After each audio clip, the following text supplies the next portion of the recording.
Well, new questions today about the Obama administration and the midterms. Some on the left are today suggesting that the president should ignore Republicans and the exit polls and push ahead with the most ambitious parts of a progressive agenda. Even Speaker Pelosi said last night that people are misreading some of the president's decisions. I believe that Barack Obama will serve 8 years as President of the United States. I believe that he will also demonstrate to the American people, and he has, that what we had to do in the short term was because we had an emergency situation. Some people interpreted that as too activist, but it was emergency, and it saved us from a depression. Alan Colmes is the host of the Alan Colmes Show with his sporty, glassy look, which I like, Alan. Yeah. I like it. You like these? And now Pelosi basically echoing a message we heard from the president yesterday, which is, you misunderstood. If you thought we were about big government, you misunderstood, American people. It was an emergency, and that's why we did all the things Hey, you've you already don't got like. General Motors, reducing the government stake, starting to pay back. You've got General Motors and Chrysler now being profitable for the first time. It's showing that it's working. Job numbers still need to come back, but a number of other signifiers are doing quite well. Stimulus?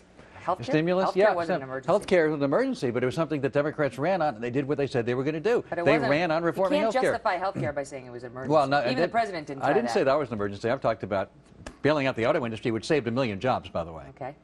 Okay. All right. So that's the one piece of the thing that people. That's one of many objected to pieces the that I auto think have industry. done quite well. I want to talk to you about this article. Basically, it's talking about how the president can pursue an ambitious agenda without Congress's help. And they talk about how these are the things the president should focus on. Take on the banks. Climate change, immigration, use the EPA to push through regulations on carbon emissions that he couldn't get through with cap and trade. Immigration, create a path to de facto legalization by saying, for example, if you pay taxes, you won't be deported. Talk about campaign finance, getting around the Supreme Court's ruling on campaign finance and Citizens United. And on it goes. You like it, don't you? If the president does this, all right, wait does a he second. have any chance of getting reelected? Yes, and you know why?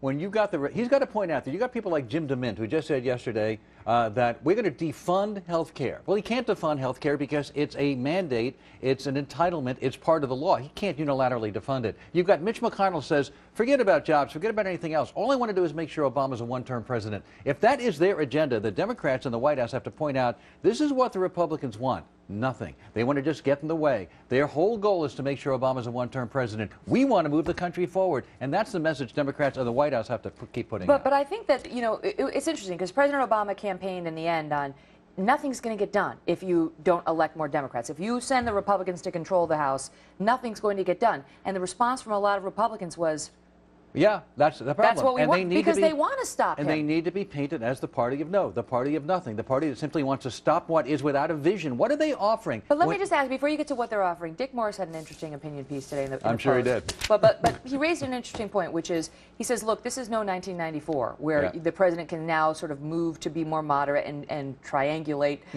between the Congress and his Democratic liberal supporters.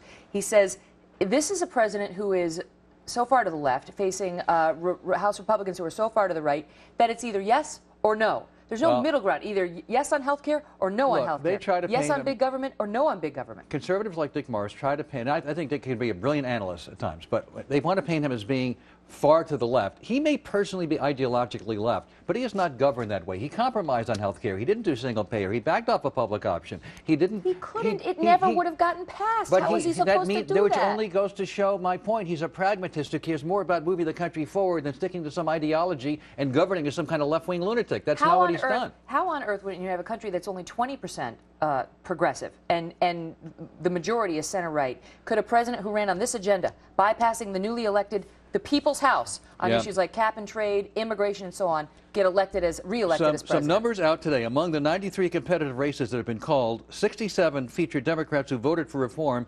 25 featured Democrats who voted against reform, 35 Democrats who voted for reform won re-election, 32 did not, for a percentage of 52%.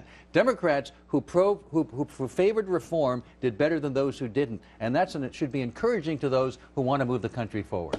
Because listen, I don't know where you got those figures. That's actually directly contrary to the figures that I just got. They're from the Washington Post today. But that's directly contrary to what I read in the New York Times, which is among those 22 Democrats from the crucial swing districts who voted yes for health care, 19 out of 22 lost on Tuesday.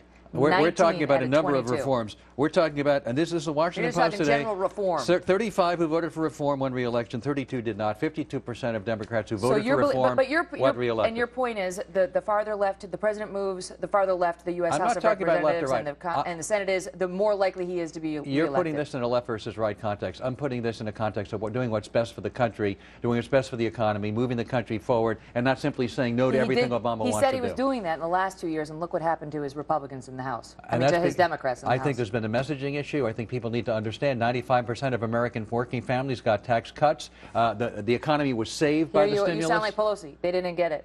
They just didn't get it. We did all the right things. They just didn't get it. That's one of the elements. The stupid that's one people of the at elements. home, once again. I'm not calling them stupid. I'm blaming the messaging to some extent. That the messaging needed to be more on point. I'm not saying people are stupid. I'm saying it didn't get over the transom and wasn't communicated as well as it could have been. Okay.